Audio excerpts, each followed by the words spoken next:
and watch for the authors in the near future on Book TV and on booktv.org. Next, a look at the design and construction of New York's Verrazano-Narrows Bridge with Gay Talese.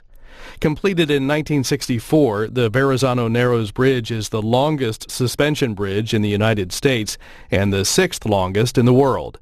This is about an hour 5.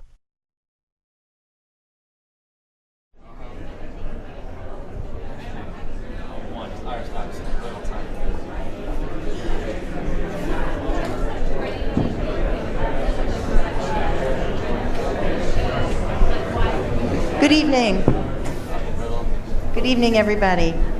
Welcome to Celebrating the Verrazano, a program conversation with Gay Talese and Sam Roberts. My name is Gabrielle Schubert. I'm director of the New York Transit Museum, and it's my pleasure to welcome our guest speakers and distinguished audience. This is one in a series of several programs celebrating the 50th anniversary of the Verrazano-Narrows Bridge, surely one of New York's most majestic and influential pieces of infrastructure. Before I introduce our guest speakers, I'd like to encourage those who are not yet members of the Transit Museum to become a member tonight. If you join at the $65 level or above, you'll receive as your gift a copy of Gay Talese's evocative book, The Bridge, which you can have signed by the author after the program. And it is a beautiful book that has been reissued with more pictures and in a really beautiful hardbound edition. So I encourage you to take advantage of that. I'd also like to invite you to join us this Saturday night from 6 to 8 p.m. for the sneak preview of the museum's 13th annual holiday train show at Grand Central Terminal. If anybody has children or are friends of children, this is a perfect event. The preview is a fundraiser for the Transit Museum, and tickets can be purchased by inquiring at our membership table, so please do if you're interested. So let me get down to the business at hand, which is to introduce two must-read writers who have both been insightful commentators on New York's urban environment. Sam Roberts, who will lead tonight's conversation, is urban affairs correspondent for the New York Times. He is the host of the New York Times Close-Up since 1992, an hour-long weekly news and interview program on New York One. He's the author or editor of 8 previous books, and his latest book, A History of New York in 101 Objects, is the vibrant story of America's great metropolis told through 101 distinctive objects that span the history of New York. And both Sam's book and Gay's book will be on sale in the front of the museum after the talk, and both authors, of course, will be here to sign their books. Gay Talese is a best-selling author who has written 11 books. He was a reporter for the New York Times from 1956 to 1965, and since then has written for the Times, Esquire, The New Yorker, Harper's Magazine, and other national publications. In the late fall of 1964, soon after the Verrazano-Narrows Bridge was completed, Gay Talese's remarkable book, The Bridge, was first published. Talese, then in his early days as a reporter for the New York Times, followed the construction closely, on many occasions donning a hard hat and joining workers on the catwalks or iron beams.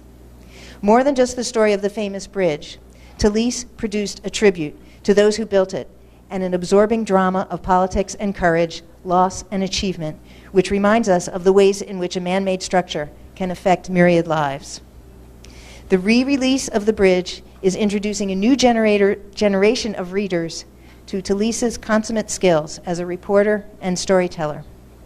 Revisiting the places and people he encountered 4 decades earlier, Talese has added a lengthy and poignant afterword, bringing full circle the many dramas that make The Bridge a resonant story for our times. So I'd like to turn over the program to Sam Roberts and Gay Talese.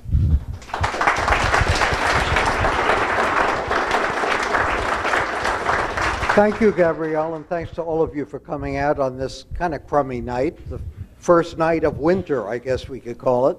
It was November 21st, 1964, that the Verrazano-Narrows Bridge opened, and as Gay Talese wrote, it was the first and perhaps the only blissful traffic jam on the Verrazano-Narrows Bridge. The toll was 50 cents. It was then the longest suspension bridge in the world. It is still the longest in the Americas. Gay Talese produced more than a dozen articles on the bridge for the New York Times, and now The Bridge, his book, as Gabriel said, has been republished by Bloomsbury in a beautiful new edition that I urge all of you to buy. Now, one of the things that people ask me a lot is, how do stories get in the New York Times? How do they appear? How do they appear at nytimes.com? And I remember Ralph Blumenthal, a reporter for the New York Times, once described to me the evolution of a particular story. He said that an editor came up to him one day and said, "Why don't you go out and find out who owns Chinese restaurants in New York?" And he said, "What do you mean?" He said, "Well, who owns Chinese restaurants? Go out and take a couple of weeks and find out what the ownership is. Who owns them?" So Ralph went out and he said he spent a couple of weeks eating very well, and he came back and he discovered that Chinese restaurants are owned mostly by Chinese people. Well, you know, Gay, when you began writing about the bridge, and you didn't know what the name of it was at the time, how did you get that assignment, or how did you volunteer for it, or how did you get stuck with it, or what did you think when you first began writing those articles about a neighborhood in Brooklyn that suddenly found 800 homes or businesses were being displaced by a bridge that it didn't want? I was given an assignment to cover the protesting residents of the Bay Ridge section of Brooklyn. Can you hear me very well? And it was a crowd, I guess it would be akin to the Occupy Wall Street mentality that we had in recent years. It was the mentality of those who had only a loathsome disposition toward Robert Moses, who was, of course, the great builder of my early youth in New York, and a controversial man because he did not mind breaking eggs to make omelets, and sometimes he broke the hearts of people. And many hundreds of people's hearts were broken when it was announced that this forthcoming great project, the Verrazano-Narrows Bridge, was going to be built. But what that meant, that prior to any kind of construction, houses and hundreds of houses and thousands of people who lived in the pathway to the bridge in the Bay Ridge section of Brooklyn would have to move. There was no negotiating. They'd have to get out. And so I covered this for the Times, and of course, predictably, it was a series of quotes hating Robert Moses and wondering, as many of them said, who needs this bridge? In fact, there was a sign, who needs this bridge? And I thought, well, I've never seen a bridge being built. I was covering the quotations, just a story, it's a one-day story. But I lived, as we all do, in a city of bridges. We're surrounded by bridges. And I was now going to have the opportunity to see a bridge built from the lowest level of the water, and something was going to come out of that water, and it's going to be a cement foundation. In fact, two towers were going to sooner or later appear. There would be the two towers of the bridge. So I thought, I want to come back here. So on my own time, when I had weekends off or whatever days I had when I wasn't required to be in the office as a general assignment reporter, I would go to the site of the bridge, and little by little, workmen were there, barges were there, cranes were there, men with hard hats were there, starting the long, what would be a 4-year process of having emerged from the water, little by little, these great sections of steel that would gradually, and certainly by November 1964, would demonstrate what we see today, this great work of art that has the functioning capacity as well to get people from here to there, from Brooklyn to Staten Island, in ways that was never possible before. That's what I did. I started reporting. That's how it started. Did you think it would wind up being a book? No, I didn't think so. People, Sam Roberts or I, as one of the elders, who sometimes still thinks I'm a reporter and still revels in the youthful experience that it is when you are a reporter. Most reporters are young men, and Sam Roberts, as you know, is a young man. And you do think, though, if you do one story, and then the second story and third story, and I was doing the stages of the bridge. The first stage was seeing the concrete foundations form. And upon those foundations were the first stages of the steel that would form the tower, the Brooklyn Tower, the Staten Island Tower. Each of those towers equivalent to a 70-story skyscraper. Took them the better part of a year to build these. And then the more interesting part to me, how do you build horizontally from one tower to the other sections of steel which begin with cables? I once read that when small bridges were built and the Indians were building bridges across maybe a pond, they would get a bow and arrow and shoot rope from one side of the pond across to a tree on the other side, and then they'd keep shooting this rope against, spearheaded by arrows, and that would later on be a rope bridge, and that's how you did it. Well, 2.5 miles, or 2.5 miles was the distance from Brooklyn to Staten Island on these towers. And that had to be done by cables. And I watched little by little as the cables were strung not by bow and arrow, but by wheels that were the size of a bicycle wheel. There were 4 of them, going back and forth, back and forth. It took them months and months and months. And from those cables, which were later bound together, forming a great force of about maybe 2.5 feet. I don't know. I know somebody in this room will tell me when we meet our iron worker. We have, as part of our dessert tonight, we have a young man who's an iron worker, and he'll tell us about this. His grandfather was one of the men who did this work as the cable. Anyway, I wrote one story, second story, third story about the construction, and then I thought, there is a book here, and the reason there was, I thought, is because it's a book about people. I didn't know then, and sometimes young people in this room might not know or think now, of how hard some people work. Sometimes when people are negative about the United States and they think of this nation losing jobs because people in foreign countries work harder, and that's why jobs are outsourced and all that. That's not true. And I saw this in 1960, 62, 63, how hard these iron workers, these bridge builders work every day. And more important, they take such pride in their work. Now, I'm a son of an immigrant tailor. My father was a tailor, and I saw how he would stitch clothing. He always worked by hand, and he took such pride in the making of a suit. He didn't sell many. He just took too long, and too expensive, and not many people appreciated a handmade suit.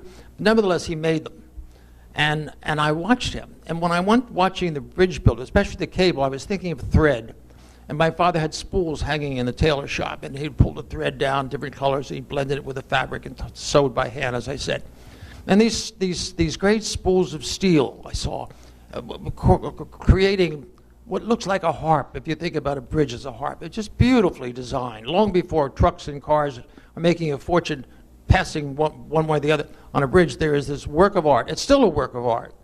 And I just thought, this is an opportunity to write about how hard and how much pride there is in work well done. I saw that my father is making suits, and I saw that these hundreds of guys who in different specialties, as riveters and guys that did other things and holding the steel together, they brought not only pride, but lasting pride, because what they were doing would outlive them. In any work of art, whether it's a musician's work of art, opera, or some hit tune, or somebody who makes beautiful furniture, or someone who makes a beautiful thing, it could be a beautiful newspaper, it could be a beautiful bridge, they are going to have some pride in the long-standing and the enduring talent and design that goes into a craft of lasting perishability. So I thought the bridge is an opportunity for me, and I started doing pieces. Then I went to a book contract, got a contract, not much, and I wrote this book, and it didn't sell very many copies, but it did keep a record. The important thing to me, we journalists are record keepers. Sam, I am. And we try to record in our lifetime the history of what we see, what we understand. And since we love New York, we often write about the wonderment of this city. And what I was writing about was the working class iron workers, mainly, and how they built something that would outlive them. And I thought, by using their names, putting their names and their stories in there, I would do something that had not been done on the Brooklyn Bridge back in the 1850s and 60s, or had not been done in the George Washington Bridge, who incidentally, the designer of the George Washington Bridge, Mr. O.H. Amman, did the Verrazano Bridge. It was one of his last great final work of this great engineer's life. So I was a record keeper. And so this book that was first published in '64 and now is being reissued on the 50th anniversary is really a testimony to a work of art, a work of great utility, a work that's changed the economic rhythms of the city. But also, I have put in this book the names and personal stories of dozens and dozens of workers who otherwise would be anonymous. And that was one of the things I took pride in myself. And that, I think, makes it a testimony to you, because you are one of those few people who cares about little people, small people, ordinary people, forgotten people, overlooked people, not the Robert Moses kind of people who, one of my favorite quotes of his was, if the ends don't justify the means, what does? But you once described yourself as an outsider because you were the son of an Italian immigrant, and therefore you identified with the neighbors in Bay Ridge who were being displaced, and also with people like the iron workers Yes. who weren't even invited to the opening ceremony of the Verrazano Bridge. Well, you mentioned Mr. Moses many times, and so have I. He wasn't very gracious, to put it. And he had I guess we wouldn't call it then, but we might now see it as an elitist mentality. So the workers were not within his purview, were not within his range of interest. But that doesn't mean that their work is not going to live forever. That bridge, I mean, look at the Brooklyn Bridge. It's been there for more than 100 years. So, and I also don't think the bridge builders, the ironworkers, needed Moses' invitation to a party. I said before, and I say again, and one of the most enduring and enchanting features of these men that I got to know, and I continue to stay in touch with them. Incidentally, those are still alive. I'm 82, and some of them are older than I am, but I'm so glad to think that I've lived long enough to see the 50th anniversary and to be here tonight. But also, I will say that I know at least 25 men who are close to my age who were young in 1962 and 63 and 64. And even now, when they pass the bridge, sometimes they drive across the bridge and pay $15 like the rest of us to go across. But they still look at this and they think, one day I put five rivets in that thing. One day I did this. They think about it. It's like, it's a wonderful memory when you see in your last years on earth what you did when you were young and how it still stands as the mark of belief and craftsmanship and pride. Having pride in your work. Moses can't mess that up. Nobody can. You describe them as part circus, part gypsy, graceful in the air, restless on the ground. What do you mean by that? Well, I was surprised when I started my research. Engineers told me that the bridge is affected by the weather. Of course, how would I know that? But the fact that in summer the bridge is lowered, in winter the bridge is higher, the steel freezes, the steel melts in a way. There are also times I heard from men who were up there, 600, 500 feet, walking on cables during that early stage when the cables connected the foundation on the Brooklyn side to the foundation on the Staten Island side. How the wind so affects their rhythm, their balance. It is a perilous, it is a dangerous way of living and working, and so many of them don't survive without serious injuries. I know so many people in their early 80s and late 70s who still now are like some of those athletes that we admire in their youth, some of those football players or any kind of player who have their injuries all into their final days, but they remember the glory days when they were performing. Well, these iron workers, I think of almost athletic, or as Sam mentioned, like circus workers. Well, these are people, if I may just divert to yesterday, I was watching on television the window washers. And I was thinking, God, you know, we look at window washers, but window washers who do that kind of work in this city of skyscrapers, what a wonderful story that would be. If I was a reporter today, if Sam Roberts were my boss and says, Sam, let me do a history of window washers. Let me travel with these guys. And how many are there? And what about their health? I mean, this is, we almost saw the danger realized in the most futile fashion yesterday. But we also saw, as we see in that same building, the firemen who are also heroic people. We have to have a 9/11 sometimes to pay attention to the role of the everyday life of a fireman, or the everyday life of window washers, or when a bridge is going up, the everyday life of people who are working in high altitudes. On 56th Street, there's a building almost 100 stories that's almost finished. We see this city as a miracle city, but it's built with hands of people. Hands wash those windows. I mean, it's amazing how much, with all the technology, manual labor and pride in manual labor is still part of our society in the age of high technology. It's wonderful to contemplate that, and it's even more wonderful to see it in action, as I saw those bridge builders when I was lucky enough to be on the bridge between 1961 and 64 when it was finished. That's one of the striking things that you walk away from the book with, that how much of the work is done by hand. You know, when you think of all the machinery and all the technology that goes into the design and the construction, how much is one person holding a rivet, or, you know, passing a piece of steel, or guiding it, how much is dependent on a couple of individuals or a few members of a crew. Yeah, that's true. Or one or two window washers on a scaffold. What about the Mohawk Indians? I mean, is that a myth, or the Indians really steel workers? In this book, there's a chapter, or maybe more, about some ironworkers that I met who had apartments in Brooklyn, but also on weekends would visit their wives and children at a reservation not far from Montreal, along the St. Lawrence River.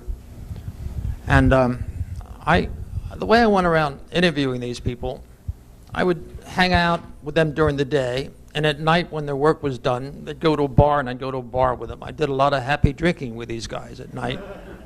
And on weekends, some of the Indians that I got to know pretty well, a guy named Danny Montour comes to mind. He was a sweet guy. His picture's in the book. His father was an ironworker, and his son later became an ironworker. That's typical. That's typical of people. It's a family tradition. I mean, it's sometimes goes back 4 generations and continues today, and you're going to see an example shortly when Sam introduces our other guest. But one time, Danny Montour says, why don't you come spend a weekend with us at the reservation? I said, well, sure. So one Friday night, after the work was done, and we hung out in the bar so they could get their fuel so they could drive a car, so they could a little liquored them up, and then they got in this big limousine. 5 of us were in there, me and 4 Indian ironworkers. And they drove, it took about 4 hours or more to get to this place, where St. Lawrence River location, where the reservation was located. And I spent 2 nights. I spent Friday night, Saturday night, and bits of Sunday, and came back early Monday morning. And I saw other old men who had been ironworkers, revered figures, some of them with injuries, and they were the people who were not the first, but the second generation. The first generation of ironworkers built some of the railroad bridges that you can see across the St. Lawrence River, and that was about 1890. And what happened was there was this iron bridge of no significance. There's not a name I can remember, just a railroad bridge. But it was near the reservation, and that's how they started working. And at first, they were given menial tasks like carrying a bag of bolts for the ironworkers. But then when they were not being watched carefully, they'd walk across the bridge. And one of the superintendents thought these guys handled that height very easily. They danced with a lot of familiarity across these narrow beams. So they were given jobs, and finally they got into the ironworkers union. They became part of the tradition of ironworkers. And so when I went on this occasion, they really were so nice to me. And I don't want this for the record because I'm a married man, but one of the guys said, listen, why don't you sleep with my sister? She'd like to have you. Well, you know, there was really hospitality. So anyway, what else? All right, a question I always wanted to ask you. You were a meticulous dresser. You were schlepping around the cables on the bridge. You found out that the top of the towers are in fact 1 5/8 inches farther apart at the summit than they are at the bottom to account for the curvature of the earth. What were you wearing? I've been asked that in other situations. I'm dressed as I am now. Being the son of a tailor, it's not, and my clothes were made for me when I was a kid in school. So I grew up as the son of a tailor, and my father, I told you he didn't sell many things, but what he did like is to see his work on display. So I was like a little model for him when I was in parochial school and then high school. And I wasn't very popular because sometimes I would get on the school bus and I always had a little fedora and somebody would knock it off. I was always being thrown in the street. But I still believed that I represented the tailoring trade. And I held to that to this day. My clothes were made by my father, and then he had other relatives, they were Italians, as I said before, who worked in other cities, in Italy, but also in Paris. My father's mentor, from a little village in southern Italy called Calabria, this guy went to Paris in 1911. My father later worked as an apprentice in 1920. And this guy that went to 1911, who's my father's uncle, had tailor sons who were about my age, and they became tailors, and they made my suits. This suit I have on now was made about 15 years ago. I have about 60 or 70 suits made by these cousins of mine in Paris. And they are so beautifully made, like my father's style, my father's standards. And these suits last forever, and they're beautifully designed. This is a pinstripe brown suit, but the stripes are measured so precisely, just like the bridge. Sam mentioned Mr. Amman, and he mentioned the precision of the towers. The precision is all the way through the Verrazano Bridge. Those cables and every bolt, it's like the standards of tailoring, I say. And that's one of the underlying attractions I found when I started knowing these ironworkers. They're rough-hewn guys, strong, but they have the touch of a tailor when they put those wire, the cables all the way. You see those cables, they're beautiful. And the Brooklyn Bridge is another example, of course. Joe Berger at the Times, inspired by you, is chronicling the building of the Tappan Zee Bridge, the new one up the Hudson. Do you see parallels or differences between that and the Verrazano? Well, I know that Joe Berger, who's an excellent reporter, you probably know as readers of the paper, but the Verrazano is a work of art. It's a suspension bridge. I mean, the George Washington Bridge is a beautiful, maybe, I don't know which is the more beautiful. Every time I drive past either of them, I look up and I think, God, what a great, grand design this is. The Tappan Zee Bridge will be a wonderful opportunity for Joe Berger to write about working men, which I'm sure he's doing. But I don't think when it's completed it will be the work of art. But I could be wrong. I'm very prejudiced, very prejudiced. I think you're right, having seen the drawings of it. Now, if we talk about your dress, we could also talk about how you work as a reporter. I want to say one more thing. I want to interrupt you. I should have said, but I didn't.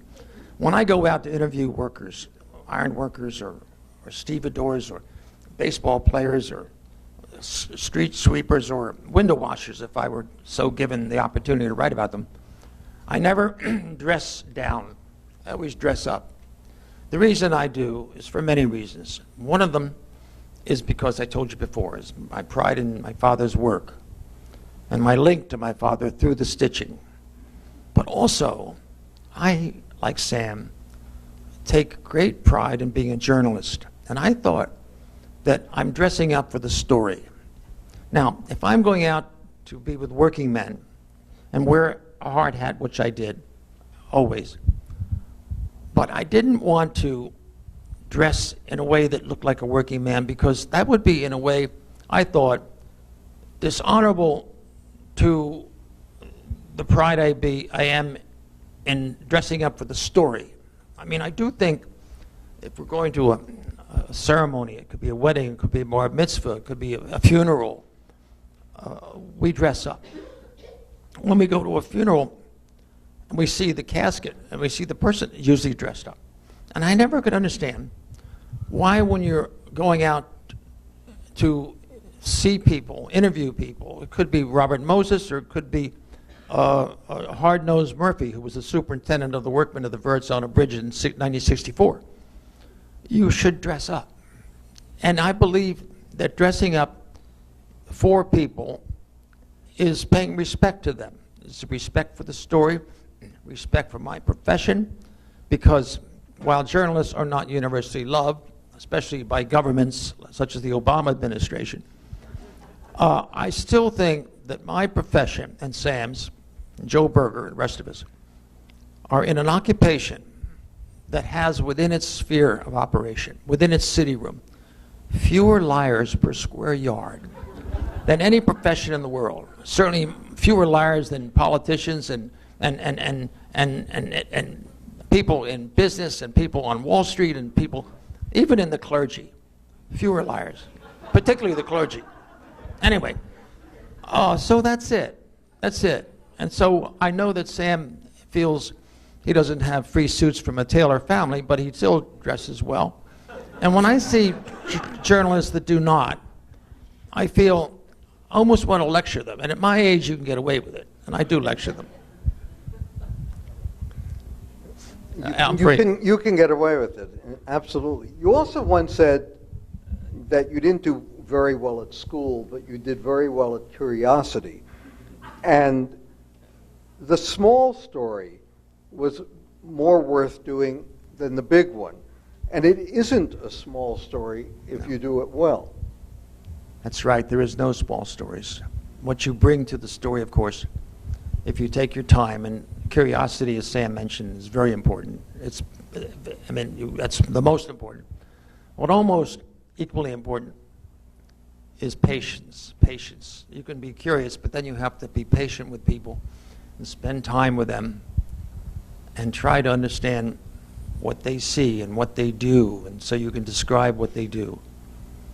And that could be bridge builders or window washers, as I said before, or school teachers, or even bankers and priests. I mean, you can take anything. This, the wonderment of our career. Every day, I think, Sam, is a new world for us. Yesterday doesn't mean that the stories of yesterday have not ended, because they don't. No story is over. I mean, this occasion for me, and Sam has written a beautiful book on New York too, and our city changes every day, and we may have references to the past, as I do 50 years ago, and Sam does in his latest book, the whole history, going back to the Indians who were in New York. We talk about Indians of the bridge. They were Indians long before bridge builders. Indians. They were Indians in Manhattan, and having their stories, as in Sam's most recent book, they're there. But our life is dealing with tradition and change, and the glory of our work is when we do justice to the people we're writing about. Honestly done, giving full value to the opportunity to write about real life in a real city. There was a wonderful quote in the lobby of the New York Times building on 43rd Street from Adolph Ochs, who was the first member of the Sulzberger family to own the New York Times. Every day is a new beginning. Every morn is the world made new. And I think that's what Gay is talking about, that you come into work every morning and you rediscover the world. As journalists, as reporters, as newspaper people, we are blessed with the opportunity of kind of being paid for a postgraduate education every day.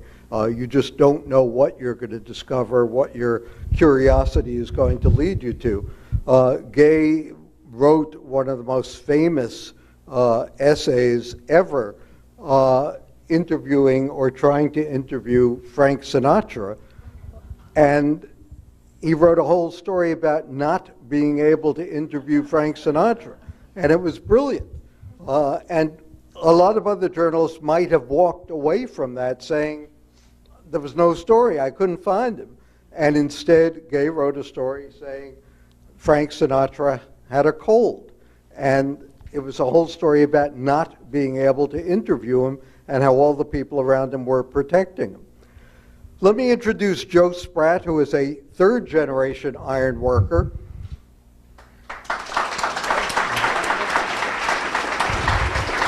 Joe's grandfather is in the book. He worked on the Verrazano Bridge, and Joe worked on the new World Trade Center. And Joe, you say the new one is a lot safer than the old one was. Well, I know the new one's extremely safe. I can't really speak on the original Twin Towers, but the new one is built. Everybody took a lot of pride in building that building, and it's built sturdy to last, and everyone's really proud who worked on that building. No. Sam, by way of introduction, would you mention that I knew his grandfather, and his grandfather, Eugene Spratt, was one of those guys that helped with the cable spinning and other parts. So he's the grandson of a guy I knew. I didn't know Joe until this year. Joe, there was a wonderful line that the New York skyline is like a family tree for iron workers because so many of them go into the same profession. Why? And there was someone else who was quoted as saying that if he was wealthy, he would become an iron worker as a hobby. Why would you do that? It's definitely a special trade. There's everybody I work with. It's a lot of people. It's like Gay said, third generation, fourth generation. Just if you get a chance to I got an opportunity to work. I got a shot, and once you really work with these guys, and you see all the pride that everybody has in the job, and if you're built to do it, it's like nothing else. It's just very rewarding, and I think that's why somebody would do it without taking a paycheck, just because it's All right, very rewarding. If you're built to do it. Now, I'm a klutz. You told me you could teach me in 2 weeks to do it. I don't believe that. Yeah, I might have been joking around with you on that, but you're going to get me up there and you were joking around? I mean, it definitely your first time on a job. I mean, these guys, they're not going to throw you right to the wolves if they don't think you're ready for it. And then I think everybody gets up there at first and they're a little bit wide-eyed, and then I think some people can handle it and some can't, and it takes you a little bit of time. But I mean, once you do, it's really like second nature. We're really trained really well. We have a state of the art facility that we go apprentice school. We go through. We're highly trained, certified in everything, and the guys on the job are really smart, sharp guys. They've been doing it for a long time. Everybody has a lot of pride in it, like Gay said. So they're really in tune, and in the beginning, like if you get in the raising gang on a job, which is like the highest form of iron work, is really setting the iron, working with the crane. If you're a new guy, I got a shot after working about 5-6 months, and I got yelled at for over a year straight. It was tough. It was really hard, but as long as they see you learning, and you either have it or you don't, really. Some guys can't do it. Would you want your kids to be iron workers? Yeah, I wouldn't mind. It's a great career. You can make a good living, and it's a lot of great guys you work with, and yeah, definitely. Gay, Tell them about your working on Tower Number 1, and tell them about how you built those guys that were washing how you built that thing. For the window wash. Well, the window wash, I got up to Tower 1 late. I've only been in the business about five years. I was sent to the World Trade Center to start, And after about 2 years at the transportation hub, the same company had Tower 1. I got sent up there, and I got a shot in the raising gang. And towards the end of the job, we set the window washers. And it was actually pretty simple. The units come on a truck, pre-built, and we just set them. So I don't really know what, I worked all day, I drove to work, I don't really know the whole story, but I set all 3 units, and they look good when I set them, so not really sure what happened there, to be honest with you. Gay, you wrote in the book that 3 iron workers lost their lives in building the Verrazano-Narrows Bridge. What impact did that have on the other iron workers? What the impact was, the 3 deaths, I described them, one of them in quite detail in the book. But as a result of that, Joe here, Spratt, is a member of Local 40, the ironworkers of Manhattan, as was his grandfather and father. But in somewhere around 1963, I think it was, after these 3 deaths, the ironworkers leader, at that time, a guy named Ray Corbett. There's a building named the Ray Corbett Building. If you look at Park Avenue and between 31st and 32nd Street, I think it is, on the east side of Park Avenue South, you see the Ray Corbett Building. That's the headquarters of the union that Joe belongs to and 1,300 other people belong to. And the Ray Corbett, again, the leader, a guy that in his youth was up on top of the Empire State Building. He helped put the tower on top of the Empire State Building, just like this guy did the same thing in the World Trade Center. But he wanted nets. He wanted, in 1963, after they put nets as the work was continuing, they were raising sections of steel that would be linked to form the roadway, horizontal roadway linking the Brooklyn to the Staten Island foundations. And the management was saying, no, if we have these nets, it would impede the progress because this steel is lifted up by crane from barges. Barges are floated from some section in New Jersey, came all the way down the Hudson, and they park under the bridge, and they raise these chunks of steel. Each chunk of steel is about the size of a ranch house. It's like a 3 garage. It's enormous. And I think there were 60 of them that form the 2.5-mile linkage that forms the structure that is the roadway today. And they wanted to, management would not put the nets up. So they went on strike for 3 or 4 days, 5 days. And they finally did put the nets up, and it didn't impede progress. But the union head today of Joe's union, a guy named Robert Walsh, whose office is over there in the Ray Corbett Building. Corbett's dead now. That guy fell off twice and fell in the nets both times. If he hadn't had those nets, he wouldn't be running the union that this guy belongs to today. So, good thing they have nets. Did you ever fall? No, I've never fell, thank God. No. Is it safer now than it was 50 years ago? Yeah, there's definitely a lot more safety restrictions. Like some guys in the business that I know that are almost done, they've seen the change, like drastically, and they kind of had to adjust. Where me getting in, it was kind of, I got in when it was already kind of put in action with a lot of the new safety stuff, which is definitely welcome to a degree with iron workers, because they don't say, hey, you got it easy, kid, or? Oh yeah, no, you hear that too, but it's not so much with us. They get annoyed, like, the safety's there for a reason, but some of it we like to think that we're trained and skilled for a reason, and we're able to do this work, and sometimes it can hinder you, to be honest. Joe, how long can you do it? Do you reach a certain age where, like an athlete, you got to give it up? It's definitely some of the tasks, a young man's game for sure. A lot of the guys that have radios that are in charge, they've been there and done that already. But some guys are older, and you'd be surprised. It's like some people are in great shape, or like a lot of guys will turn to welding when they're a little bit older. It's a little less physically strenuous. What kind of work do they do when they're not building bridges? I mean, the Tappan Zee is the first new bridge in the area being built since the Verrazano. So what have they done in between? Well, there hasn't been as many high-rises. We're structural. Local 40 is structural iron workers. So any high-rises, any structural work, there's a lot of overpasses throughout the boroughs that are falling apart. That will replace the bearings, replace the steel, renovation jobs in Manhattan, stuff like that. Verrazano is going to have repair work in the second No.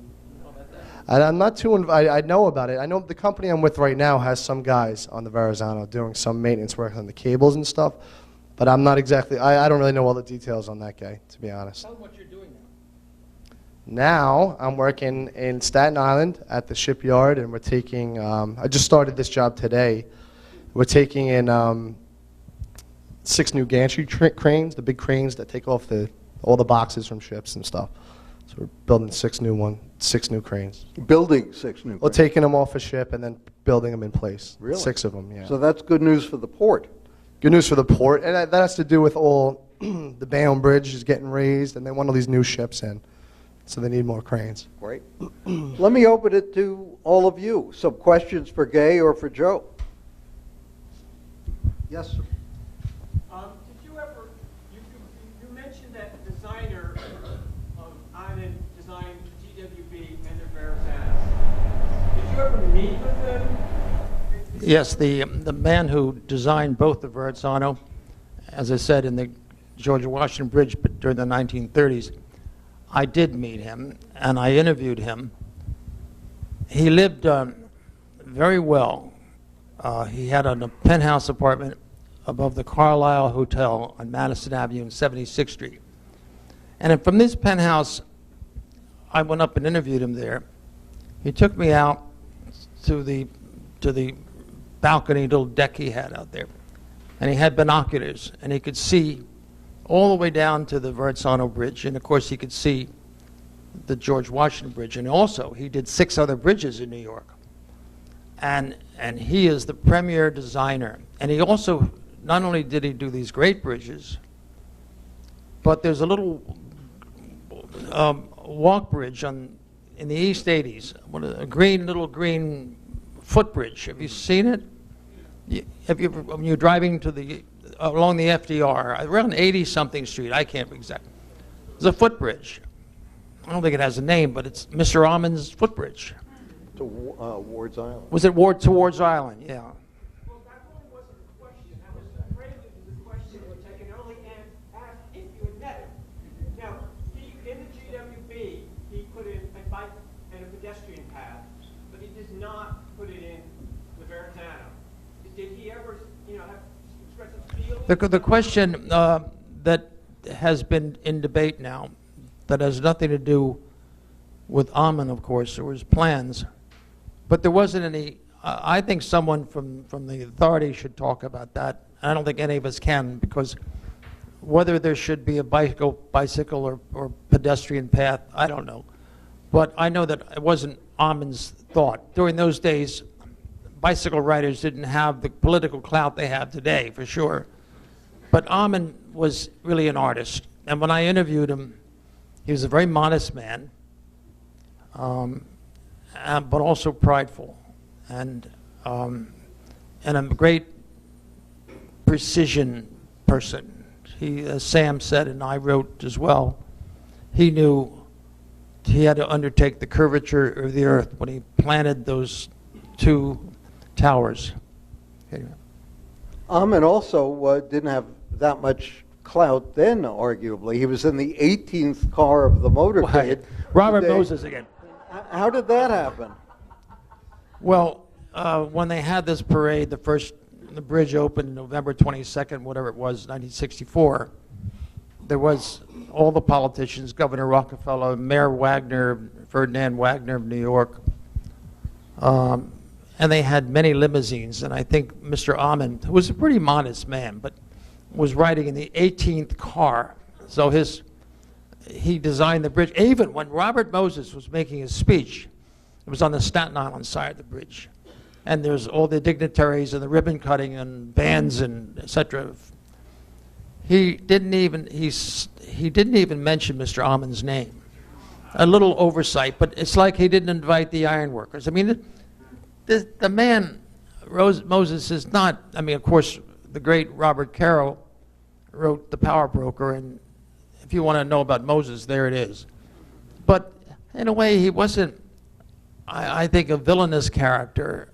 He was just a thoughtless one. And he did good things. I mean, he really was the power behind the construction of great great bridges.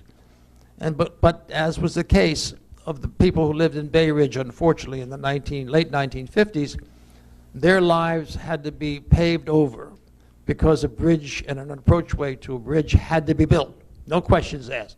So it's almost like people who are victims in a time of war. Bombs knock out property, just kill people, kill homes, destroy property. That happened in the case of the Verrazano Bridge. But Moses had a different value system, and there's much to say that Moses is right. As thoughtless as he is toward people, iron workers, or even the engineer himself. But I think Moses did more good maybe than he did terrible things. I don't know. But And of course, it was the backlash to Moses, the Verrazano Bridge, the Cross Bronx Expressway, that led to the demise of the Lower Manhattan Expressway, the Cross Brooklyn Expressway, the rise of Jane Jacobs, the defeat of Westway, and similar projects like that. Yes, sir. I have two questions. First of all, Mr. Talese, thank you very much for what you've come to tell us about. Did the ironworkers ever allow you to train in their tools, their hell dogs, or their oh yes, What is a hell dog? I'm sorry. What did you say? A hell dog. A hell dog. Oh, I had very close relationships. I had respect for them, and they had respect for me. I didn't do anything but wear a hard hat. And I did go as high as they did in the early stages. I did walk across the catwalk, which is shaky, but not only I did that, but a woman who must have been in her late 70s or early 60s. Her name is Lily Rethy. Some of you will notice in that book there was a designer, a sketch artist. She was an illustrator, I should say. She was an industrial illustrator. And Mary Hedge over here from the MTA knows about her work, and her work is magnificent. It's just, she's like a Renaissance artist who happened to be around. And she was a friend of Robert Moses, too. So Robert Moses had some pretty nice people that he knew as well. And she got permission to go up there. And then there's also a photographer named Bruce Davidson, whose photography is well known now, but he wasn't so well known, nor were any of us in 62, 63. So he was up there. So we have the work of Davidson and the work of Lily Rethy and my prose, and the magnificent workmanship and the engineer himself. So we got to know a lot of nice people. The second question I have is for your friend to your right.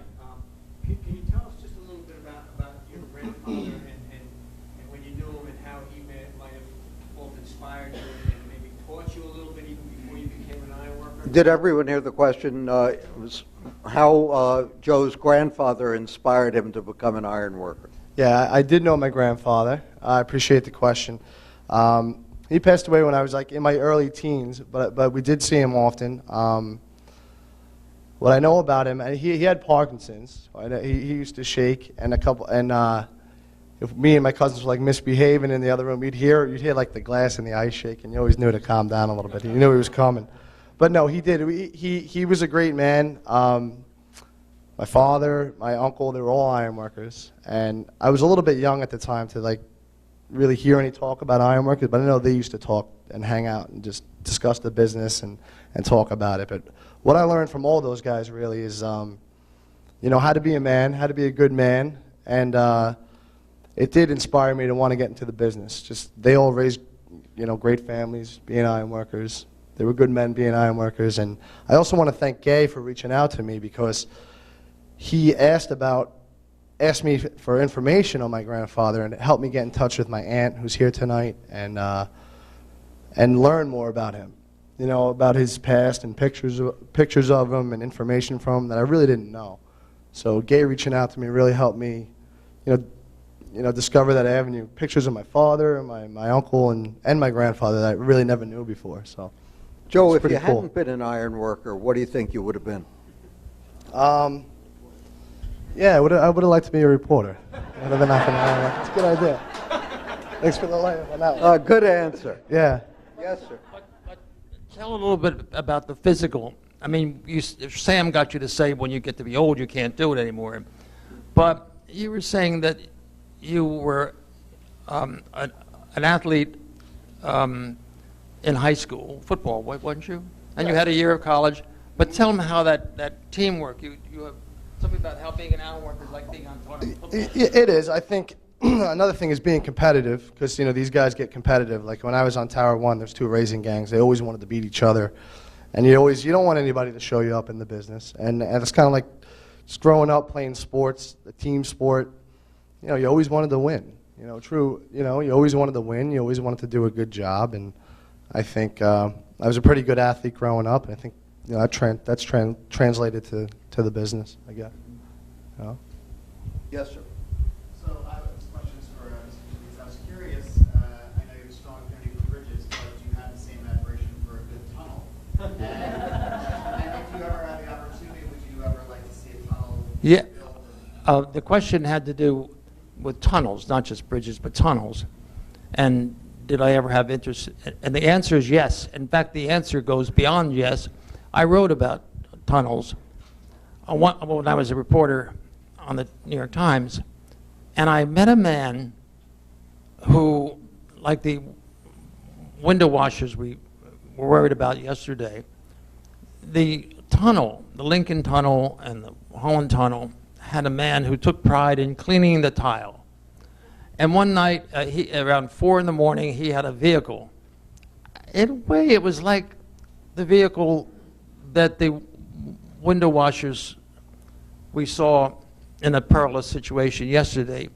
This vehicle kind of clung to the sides of these walls of the tunnel, the tiles, and rode along the tiles. And this guy would be wiping the tiles, washing the tiles with mops from one end of the tunnel to the other, and then back and forth. And I spent a whole night with this guy. And when it was finished, he looked at it with a sense of pride. And he had to do this like twice a week. And I thought, Jesus, that's a hard way to make a living. But he liked it. But there was pride there too. So I thought, but tunnels, we don't know much about tunnels. But when you think they're magical, when you think you have to go into the water and fight with a fish and make your space and then kind of round it out with walls and make it safe for us to drive through and get in traffic jams with and all that. Yes. This is for Joe, maybe a very simple question, but I can see that ironworking obviously involves a lot of strength, but I'm wondering what exactly are the tasks? Like, you say you're assembling a crane. Is it lifting really heavy stuff? Is it turning really, what are the actual physical tasks that take up your day that build up? You know what I mean? Yeah, well, there's a lot. Let the question be repeated, Sam. Yeah, the question that Ben asked was, what are the actual physical tasks that an iron worker engages in? It requires strength, but what do you apply that strength to? It really varies from job to job. There's a lot of different jobs, but being physically fit is a huge help in the business. You'll be able to do more, and you'll feel better at the end of the day. But yeah, there's a lot of, it depends on the job. Some days you're lifting a lot. Some days you're climbing a lot. Some days you're swinging a beater, big heavy 10-pound beater a lot. Some days you're driving pins all day. Some days you have a hell dog and you're busting rivets that the guy set on a bridge. It's a pretty powerful tool. It's like a big pneumatic tool that it's like a big punch, an air-powered punch that'll bust a rivet out. And it shakes, it's loud, and you have to be strong, you have to hold it. Does it put a rivet in or take it takes them out. We don't use rivets anymore. Rivets have been replaced by bolts now. What's the difference between a rivet and a bolt? A rivet, the rivet gang, they used to have, they'd heat up, it was almost like a bolt head. They'd heat it up in an oven, and they'd throw it to a guy, they'd punch it in a hole, and they'd have a gun, and it would just mash the two hot rivets together, and it would fuse, and that was it. Now we have a nut and a bolt, which I'm sure people have seen. But ironworking, the thing with ironworking is a lot of the business, you're in awkward positions. That's what I'd say is one of the main things in the trade. If you're up on the iron and you're in a weird spot doing things. So, hands, you still use steel around. Of course, it was hoisted down by a crane, but they physically moved those. Yeah, I mean, I don't think this job, can never be replaced by computers. And like he asked before, is the business safer? It definitely is, but I mean, to a degree, if you're setting iron, there's only so many ways to do it. It's not going to change that much. It's going to be people up there getting the job done the right way. So Let's take two more questions. Yes, ma'am. This is a question for Mr. Talese. Was there any other place they could have put the bridge that would have caused less displacement? The question was, could the bridge have been put anywhere else where it would have caused less displacement of people? It's a very interesting question. I really don't. I wish there was someone. Mark, could you answer that question? There's somebody from the MTA. Mark Evie? You can? I really can't. I can't imagine that Mr. Moses. Mary, you don't know either, do you? Well, the bridge was, Give her this. sure. Not to put you on the spot. That's okay. The point at which the bridge is located on each side is the narrowest point. So it made sense for the world's longest crossing at that point to be at the narrowest point. There was consideration given to doing an offshore route for the approach to the bridge. But that was, and so the approach would have been on piers parallel to the Brooklyn shore. But that would have been phenomenally expensive, and the Triborough Bridge and Tunnel Authority would not have been able to raise the funds to do that kind of project. Quite interestingly, the Tappan Zee Bridge was built at the widest point in the Hudson River.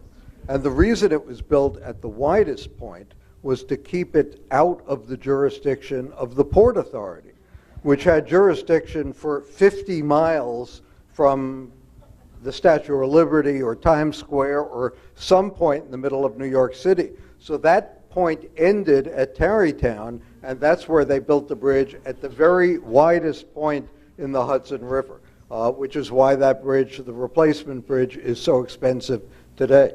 Let's take one more. Yes, sir. Okay, question for you. I know you went back in and added stuff, kind of revisited the story. So I'd just like to know, what was that like? What was the experience like? Did you revisit your notes from, 50 years ago? I'm being asked, since after I finished the story in '64 and a little book came out, and 50 years later, I'm asked, what is the difference between '64 and 2014 in terms of my own curiosity and probably experience? Well, I don't think there was much except that I saw in terms of 50 years, in historical terms of a half century, how the pride in work endured in the minds of those people who, like me, survived to see the bridge celebrate its 50th anniversary. And those men, maybe frail and with age, or showing some of the lacerations they received from steel hitting them here and there, they still had what I remembered when I first met them back in the early 1960s. They had this identity with what they'd done, identity with their work. So I loved that, and I saw it, and if there were some of those, if Joe's grandfather had survived, and Eugene Spratt could be with us tonight, I think he would be a pretty good guest, and he would testify to the fact that they are part of the bridge, and they share with the bridge endurance, and they love the fact that the bridge is so beautiful, and they work on something that's beautiful. I'm sure that in the time of the Renaissance, probably some of those anonymous cathedral builders, those laborers who put the stone to Chartres or some church, or hell, the Colosseum. I mean, we knew who were those people that built the Colosseum, but they did something in a heavenly sense of living in the hereafter. These people work on something, it's finished, and it goes on, and they die, or they are half alive at my age, and they still look with wonderment at this bridge that got no older. The bridge is as young now as it was in '64. All the rest of us have aged. But what didn't age is the glory in the achievement. That's what it is. Thank you, Joe Spratt. Thank you, Gay Talese. Thank you all for coming, and Gay will be happy to sign copies of the bridge. So we'd like to invite everybody to join us at the front of the museum where you can speak more with Gay and Joe and Sam, and they'll be signing copies of their book. Thanks, everybody.